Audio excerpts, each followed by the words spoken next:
Hello, and welcome to the 29th episode of Last Attempt, a World of Warcraft Guildcast. I'm your host, Squirrelthug, and nobody's actually going to be joining me today. So, unfortunately, Templrivanho is not available, and we're getting this recorded a little bit late. So, this is getting to everybody about a day late, and so it'll also not be as edited as I normally do. So, I apologize for that. However, I did want to still get this week's episode out to you guys, so we're making sure to get that out. So the race to world first is still going on, but what we have is Team Liquid had actually taken all the way to I believe Monday to get a mythic boss down, and they did it in a split. And I believe the sort of reasoning behind this was that this whole race was definitely going into the next lockout, and I saw somebody showing some stats, and besides, I believe in Shadowlands, we have not seen a race this long. So it's definitely taking a while, and without a sort of heroic week to buff everyone and get people will be able to get some runs in with some mythics, mythic plus dungeons, before the boss. They don't have that. I believe that's something they only do in the first week of the expansion, and or the first season of the expansion. Every successive season uh, doesn't have that extra week in the beginning, so it kind of changes how the race goes each time. But this time it's been pretty amazing. What we also have, Team Method gets a world first kill, and this is the first in quite a while, I believe, as Shara, and I forget which expansion that was in, but it's been a while.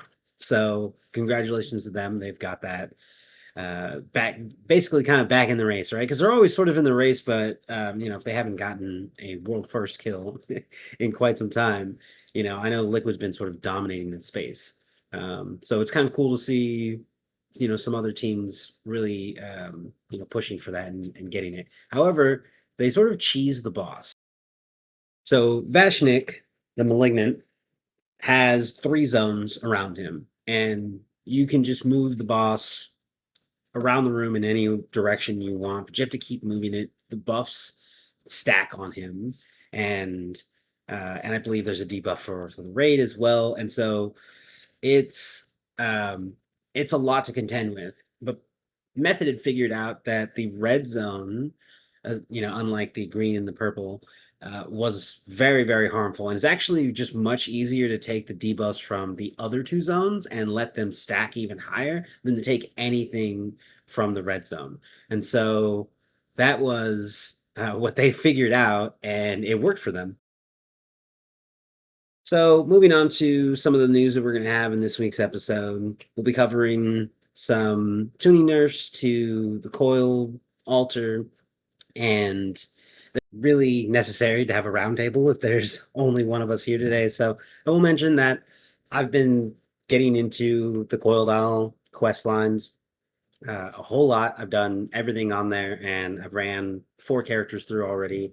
So, I'll just say that it is a lot of fun, and definitely just wonderful world building, environmental buildings. Just everything in the environment is just wonderful inside the temple and on the island, and just everything they built there. So I'm sure everybody's already gone over there, but if you haven't taken the time to read the quest lines and kind of follow those very slowly, once you have an opportunity to slow down, definitely go back on an alt and check it all out at a slow pace and sort of read everything. There's just some rich stories to be had there. It's really awesome. And also all the storylines leading up to it were pretty cool. Being able to, if you had done the storylines, which you should have in order to unlock this, you played as Nexali, which is the first boss in the raid, at some point. And, it's a time in the past, and you basically play as her, and you kill a bunch of Romani trolls to summon Ulatek. And it's incredible. It's a great scene. It's literally raining blood, which is just insane. It's a very crazy scene. So the race for the Venomous Abyss is underway, and it's been a strange one. A brutal opening, server problems across the board, and the longest-lived first boss in recent race history. Dreadnoughts and Tettles are back with the daily recos, so you can check those out on Wowhead. They sort of cover everything very, very quickly for given how much time it takes for the entire day for these streams to go on and the race and everything if you're watching those live. Having it all compressed in 15 minutes is actually just really nice. So we're recording this a little bit late, and I believe we're on day 8 of the race right now. So we got a little breakdown for the first 4 days, and there were some comp predictions, and the Liquid Dynasty. They're kind of just the whole team and everyone is kind of just doing a lot on their streams. It's really fun to watch, but definitely something to tune into. Day 1, some raid tuning on normal and heroic, massive lag for the North American teams, and a pile of bugs that was affecting some of the teams. But it was definitely something a lot of players were very concerned about, uh, especially Evokers. There was a bug that was just basically breaking the class. I think there was even things that would log you out if you had used it. So it's very odd behavior. On day 2, there were still no mythic bosses down, but heroic Ulatech had not fallen either, and Coiled Altar was hard enough that barely a handful of guilds had the penultimate boss. On day 4, heroic Ulatech dies and mythic starts. Uh, Killed first by a Chinese guild, I believe the name is Consequence. Once the nerfs landed, which opened the door for more splits, and mythic bosses are finally dropping now. But we definitely knew that it was going into this week for the race, and we'll probably see maybe some pulls on Ulatech, Mythic Ulatech later this weekend, hopefully. Uh, that's of course if the Coiled Altar doesn't give them a lot of trouble. And the first 2 mythic kills, I believe again, yeah, Consequence killed Nixali, the Soul Coiler, in a single pull, while most of the top guilds were still gearing in heroic. Then XD leapfrogged them on the Lost Explorers in 28 pulls, finishing with 2 Blood Death Knight tanks as the only survivors. Um, which, yeah, they're usually the last ones alive, but that's it. Great that they got it down. Then we've got some more activity from the next 3 days, and again, we're on recording this on Tuesday, and so the race is still underway. But like I had said, Method had gotten a first kill on Vashnik, and they sort of showed everyone how you can cheese the boss, and that'll perhaps be getting tuned out in some way. So we'll see. On our next news item, the Coiled Altar was massively nerfed. I want to talk about that. This was before, I mean, obviously they hadn't even gotten into Mythic yet, and I believe even just doing this in normal, it was a much harder fight than it needed to be. So a hotfix had been implemented, and what it genuinely seemed like was that there was an issue with how some of the math was being done. So the hotfix pulls roughly 95 to 100 percentage points off each of them on every difficulty. And that matters more than the raw health numbers make it look, because ghastly regeneration heals off a percentage of max health. Smaller pools mean less healing, so the final phase should move a lot faster now. But that's basically what the issue was the problem was this pair of hidden modifiers called DNT that increase the max health that kick in when an encounter reaches the intermission at the end of phase 2. So these changes are supposed to fix that, and they seem to have, because everyone seems to be moving through that very easily now. So the actual numbers that were adjusted for this Malacrass health bonus normal is now 38%, but it was 133%. Heroic is now 87%, but it was at 180%. Mythic is now 35%, and it was at 135%. So these are drastic changes. For Zul'Jan, his health bonus was or in normal now, it's 120%, but it was 220. Heroic is now 155, but it was 246. And Mythic is now 160, 160% of a health bonus, but it was 260. So it seemed to be like a whole 100% more of a health bonus on every single difficulty for both of these bosses. That was the intended level of difficulty that they wanted. So there was some issue with these numbers that a quick hotfix and it got it back in line, and so it seems to be working the way they intended. Well, at least now it does. On to our next news item. Week 1 gearing, rings, crests, sparks, and a PvP chain. A champion track ring from the campaign, Chapter 5, The Curse of Lulotech, sends you into the raid on any difficulty. Now, while it was probably a little difficult to get that done last week, this week story mode is available. And we know that once you get this quest unlocked and you've got this in line, you can just head straight to the Venomous Abyss raid. And near the front door, you're going to find an NPC, and they will start up the story mode for you. So you're going to get a 292. I believe it's a choice between a ring and possibly a trinket, Lulotech Spine, and Gore Rattler Coil. And you'll get 10 champion Mistcrests and 1500 Zildjar's Forces Reputation. So it's a really good quest to get done. So the quest that you can get, you loot the Cracked Keystone from the end chest of a tier 11 delve. Then complete any mythic plus dungeon at +2 or higher, and that's it. You get 20 hero and 20 Mistcrests that don't count against your cap. And until a little bit later on in the season, we will have caps for our crests. And then at some point, they take away the cap, and you can run as many as you want. Up until that part of the season, it's sort of just pushing your keys higher is why you would spend all week long in dungeons like that. Because yeah, once you hit the cap, there's almost no reason to jump into those dungeons for anybody else, right?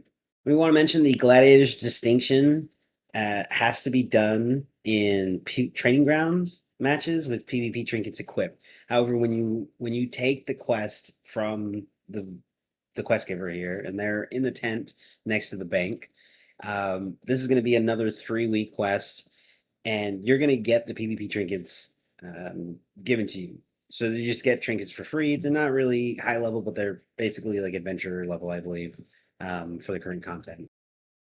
But you can put those on. Make sure that you wear those when you go into these battlegrounds. So when you're in there, you can do the same thing as you did before in the training grounds. But we have training grounds for arenas now in this season. So that's a new feature that if you're really into PvP, or you're just thinking about it, that's a really good way to get in there. And I think that the training grounds for the regular battlegrounds provide a fairly decent challenge.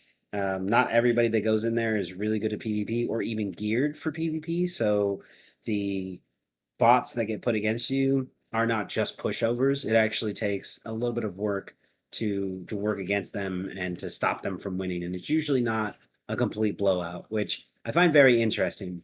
However, if you do go in with PvP gear and you're completely geared out, yeah, you will absolutely dominate.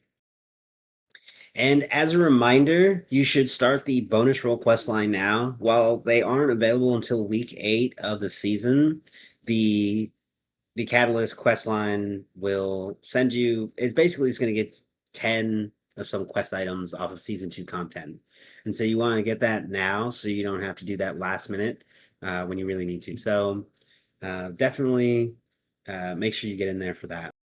So another little issue with some of the sparks. After last week's mess, Blizzard's fix was to let everyone get 4 this week. And now there were reports across the forums and Discord that the fix itself is bugged.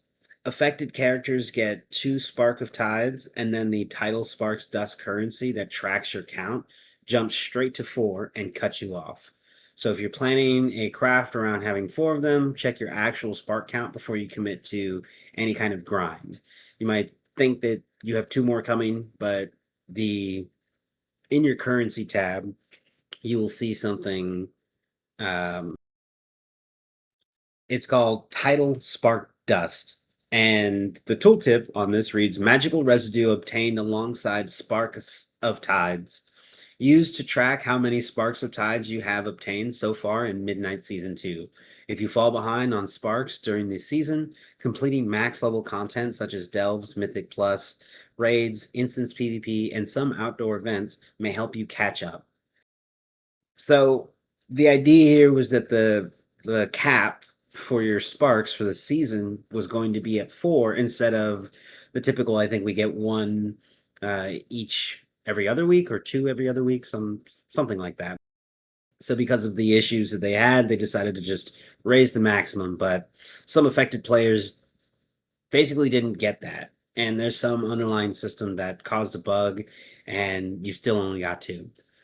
So I believe that they pushed a hotfix out for that, and those players that were affected have had that issue resolved. So that should not be an issue anymore for anybody. On to our next news item. Nightmare Prey and a permanent portal to the Coiled Isle. The Prey intro questline hands you a permanent portal to the Coiled Isle, and it sits right on top of a guaranteed piece of hero track delve loot. It's a long flight out to the Coiled Isle, so this one is worth knocking out early. Prey, a slithering threat, asks you to kill any of the new prey targets on Nightmare, and it does not have to be on the Coiled Isle, so you can knock it out alongside the other quests that they give you. But what you want to know here, even if you don't participate in the Delve, or sorry, not the Delve system, but the Prey system, this doesn't require you to do any of that at all. It would be really good if you took care of I believe there's a quest here, a Nightmarish task. You kill 3 prey hunts, and you can do them in different zones because there's only one available, I believe, per day, and 1 nightmare available in each zone per day. And so you're gonna run out of them at some point. So you should just go to the other zones, finish that out, and it's gonna pay out 20 Remnant of Anguish. So that's the prey system currency, 500 Voidlight Marl, which is the expansion currency, and 20 Hero Mistcrests, and a Scalebound Herald's Flute. The Mistcrests are important because once you get a hero piece of gear, 20 is going to immediately give you 1 level on that. So you can immediately go to the upgrade vendor and upgrade that hero piece of gear that you're going to get. And the Scalebound Herald's Flute is important for that step because it will allow you to go into a delve and go down to the empowered restoration stone. You can't use it before that, and it summons Aztarek, the question mark and double question mark delve boss for this season, and is obviously a lot easier to deal with when he comes into a delve like this. And if you beat him, you get a guaranteed Trove Hunter's bounty. When you activate a Trove Hunter's bounty, and I believe we covered this last week, it turns your next tier 8 or above delve into hero track loot. You get a guaranteed piece of hero loot in a chest if it's a tier 8 or higher delve. So you don't need to do anything higher than a tier 8. So go in there on 8 after you activate this. I believe there's a limit for how many of these you can activate per week, but I will have to check on that to be sure. But I know that I've typically only found one a week on each of my characters because I've ran 4 alts through all this content. So that's something to keep in mind. Nightmare Hunts also drop coffer key shards, and those are really good. Definitely you want to, if you're going to be focusing on trying to get gear as fast as you can, you want to do these nightmare tasks, right? These quests. Get the coffer key shards. You're going to max out at 600 for the week. And the moment you go into a delve, they all get immediately converted. On our next news item, Corrosive Souls across your alts and a toy that keeps score. Corrosive Souls are earnable per character, and these are obtained by doing a bunch of the new content, but especially things down in the altar or the vaults of Atalotech. The Corrosive Codex sits at the Altar of Corrosion inside the vaults of Atalotech. I believe this is where Erinye, the quest giver that we were talking about last week, where if you find those items, you can go get those those other items from whatever container they're in, and you bring them back to Arinye. Arinye is standing right next to the Corrosive Codex, or the Altar of Corrosion. Using the Corrosive Souls, you can purchase one of the abilities, I believe, for the Corrosive Codex. And this thing shows up inside your delves as well. So it's outdoor for the island, and I believe inside the vault. And the abilities are also activated inside of delves. And you'll notice that there is a little altar of corrosion at the beginning of every delve that you can click on, so that you can choose which one of these that you want activated. Now, it takes 8 Corrosive Souls to unlock any one of these abilities that you can only have one at a time. Once you unlock 8 of these spells, these abilities, you have the option to pick 2 of them to be active at once. And if you were going for the question mark or double question mark boss, this would be a huge buff for you if you chose the correct 2. And they've got a lot of guides out there for you to follow, so you can definitely check those out and try to unlock those first.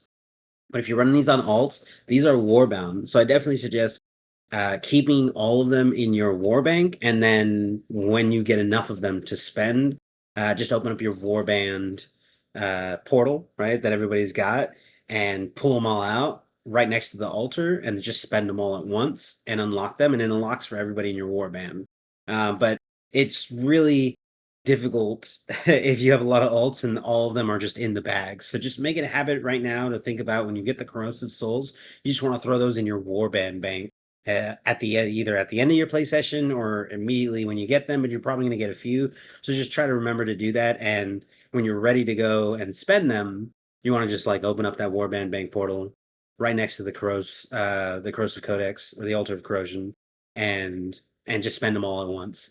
So one little detail about the Corrosive Victory toy, which was similar to last season's toy, right? Like, and each season has this sort of toy where it just gets a really cool animation around you, and it's very obvious like where you got that. If nobody knows where you got it from, like you can just whisper that person, they'll tell you exactly. It's always the Delve boss. They give you this toy, you activate it, you get a really awesome looking aura that's just around you. And the thing that's a little bit different about this season's toy is that it done in the first week that this was available, then you get a rank. And I believe there's somewhere in the game that shows you your ranking, but it's also somewhere on like Blizzard's site and such, but you will always know exactly what your rank is if you made it that first week and you have this toy. You know you get the toy from the achievement, so of course you would have it. When you activate it, when any of these players activate it, their rank for what rank they got with that solo him achievement within that first week is displayed. And there's a little bit of a bug. I was all the way in next to the portal for the Argentina, and there's a person who activated the toys somewhere uh somewhere near the crafting vendors, and I could see their rank from all the way across town. But outside of a weird little visual bugs like that, it looks really cool, and I think it's absolutely just awesome that they're showing the rank. That it's not just like, because there's only a couple things that like you could put the title on and people can sort of know, but I think this toy and the way that it displays that is just definitely the answer to that. I hope they continue this trend going forward. On to our next news item, I wanted to cover some of the bugs that some of the players were experiencing this week. Evokers are disconnecting every few minutes, and Blizzard has pinned it on Battle Visage, and a Coiled Isle world quest has been wrecking people's turn speed. So if you don't turn with your keyboard, which most people wouldn't, but I do it often when I'm flying. So if I'm just flying, I'm moving around somewhere. Sometimes I don't know. It's easier if I just have one hand on my keyboard, and I don't know, perhaps I'm using my camera to like look somewhere else, or track something, maybe a mob or something, or boss. I'll be looking somewhere and I'll just use my keyboard to turn. Now there was a quest that had caused a little bit of issues with that. But first we're going to cover the the disconnects. which players are reporting getting dropped to the login screen every 5 to 10 minutes on an Evoker, and not at all on their other characters. Blizzard has confirmed through private channels that it's a Battle Visage related, and the pattern is pretty specific. Visage is active, and you disconnect on hover, on deep breath, or it's landing, occasionally on glide, and sometimes when casting hover during disintegrate. It isn't add-ons and it isn't your CVARs, so you don't need to reset your UI. The Evoker's Discord advice until there's a fix is to disable Battle Visage in your spellbook and live in dragon form. There's also a second, funnier one where disintegrate beams just persist, 2 or 3 or more of them hanging off you until targets despawn or you get about 500 yards away. So there's more than one thing that's been going wrong with that class. The other one is sneaky enough to be worth explaining. The Swift of Foot world quest on the Coiled Isle puts you into a vehicle version of your character and sets your turn speed CVAR to 65. And it doesn't set it back until you leave. It doesn't take effect until you fully restart the client, so you log in some other day and your character just feels sluggish for no reason. That's kind of where this is coming from. So if you want, you can run a command and it will reset your turn speed to, I believe the default is 180. I would suggest that if you're feeling like you might have been affected by this bug and your turn speed is slightly altered, definitely look this up. It's a /run set CVAR macro. So, I mean, I can explain it, but you definitely want to just look it up and copy and paste it somewhere. So, on to our next news item. The Secret Finders spent a week hunting for Jimothy, and so I looked it up, and Blizzard actually did confirm, but it was not a public one, which is why I didn't see anything for it. Somebody from the Secret Finding Discord, Miko, had reported that Blizzard had confirmed privately that Jimothy was not in the game. So while we don't have anything official from Blizzard, the people in these communities are definitely usually not deceptive, so it's probably a good idea to take their word on it. But if you did want to search for it or you had some ideas, definitely give it a shot. But what it looks like right now is the beginning of season 2 was when it'll probably be activated or come into play somehow, or later on. So I'm not really sure when they're going to pick that back up again, but if they find it, we will definitely report on it. So, on our last news item, Blizzard has named the Legends coming to BlizzCon 2026. And IGN says a McDonald's promotion with Xbox is handing out a World of Warcraft reward. So, for BlizzCon 2026, this is going to be in Anaheim, September 12th and 13th. And announced in a tweet, and I only know some of these people, Simi Liu, I probably did not get that right. T-Pain, I know him. Yasobi, Le Seraphim, but with 2 S's. So that's weird. Deadmau5, which for the longest time I thought was Dead Mao 5. And I was like, that makes way more sense than that 5 trying to be Leet Speak. But if anybody remembers Leet Speak, that was from like 2008 when people were trying to replace letters with numbers. And I guess this guy was really into that. Then there's Duke Dennis and Cleo Thomas. Now, the 2 that I know are musical performers, but some of these others, I don't think that they are. I think they're just like celebrities. Perhaps they may actually be some kind of performer. But what I do know is that they are performing in some of the competitions. I believe T-Pain is competing in not MDI. I think he's doing something with like maybe Overwatch or something. Because I know T-Pain's like a big Twitch streamer. He like does a bunch of games, like he does stuff. I don't know, I've never followed him, but I know like that's like a thing he does. He doesn't even like tour and do concerts and stuff anymore. Like people definitely want him to, but he's just like chilling at home, streaming video games and stuff, like having a good time. It's like really wholesome.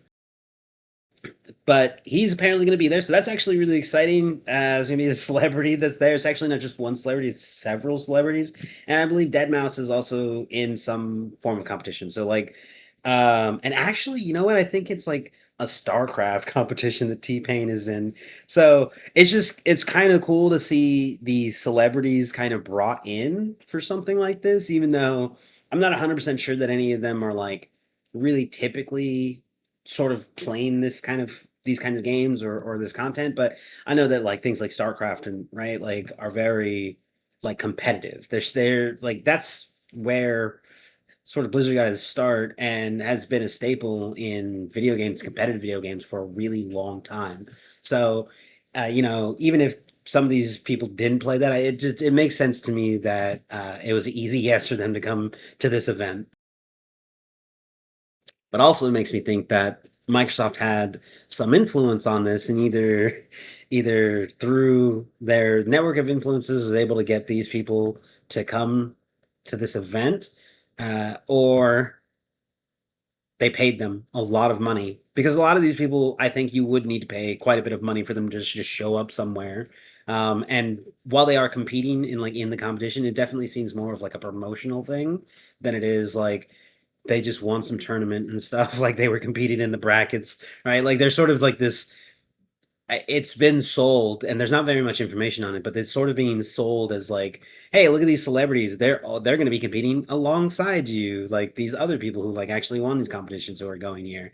And we had talked about what some of these competitions were going to be, and I don't think that there were any like seasons or like a ladder or anything for anybody to climb. It seems that some of the competitions that are happening here, like the StarCraft one, they were being played by people who like used to play and had won like tournaments and such before, and so there's kind of like the legends, and they had mentioned legends before, and now they're just like adding celebrities to that lineup, and it was never really like this competition that was going on all year long, and this is just the seasonal end for that or something, right? Or like we're just like capping the MDI here, and this is where we're going to finish it, which I believe actually that is one of the things that they're doing, right? Like people had competed and they went against each other for the MDI event, and now the finals for that are here at BlizzCon. So there's like a couple things that work like that, but the StarCraft competition and some of the other ones, like some of the older like retro games,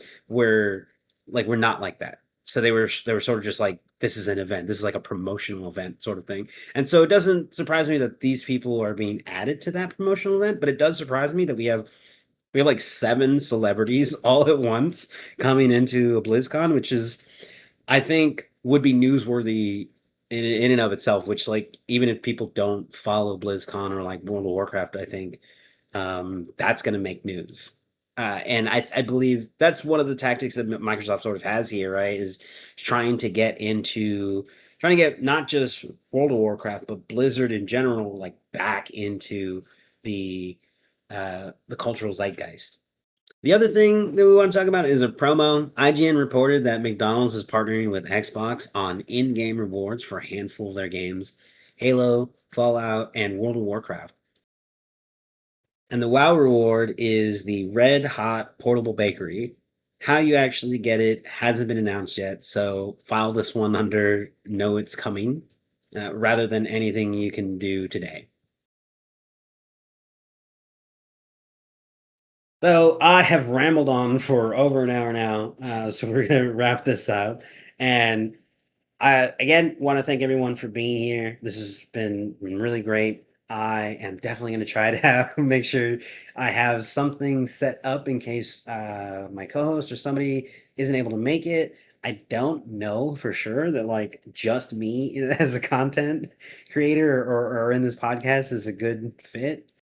I really like having conversations, and I had a lot of news planned, but I got through it all in an hour. So without conversation and without back and forth, I don't know. I feel like that's like really, really where the magic is. So I gotta really get down and try to get more people on this podcast. if there's anybody that you guys know out there listening to be interested in coming onto the podcast, definitely reach out to us on our socials, coming on our Discord, give me a shout out, DM us on any of our socials, or I believe we have our email up, so you can email us as well.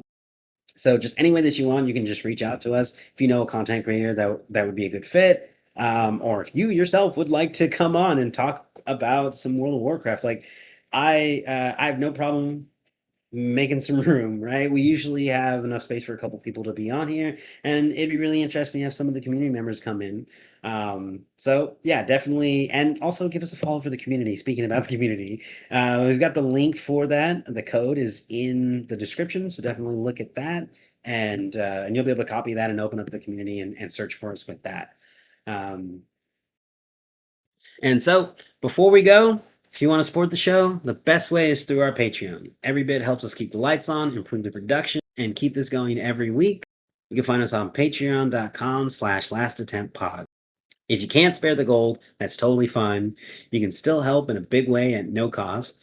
Over at Spotify or Apple Podcasts, you can drop a rating and a review. Biggest thing you can do to help new listeners find us is to leave a comment and leave a rating and just sort of legitimize the podcast, let people know that you like it and that other people like you will probably like it, and this will get fed to other people. So really appreciate anybody commenting and and interacting with any of our stuff like that. So our podcast on YouTube or Spotify, definitely that's always great for us. And if you do listen to us on YouTube, or even if you listen to us on Apple Podcasts or Spotify, head over to YouTube and give us a like and a follow, because it'll definitely help us reach more people there as well, especially as we're trying to ramp up to get our video going, and we'll have some live streams of that whenever we do that as well.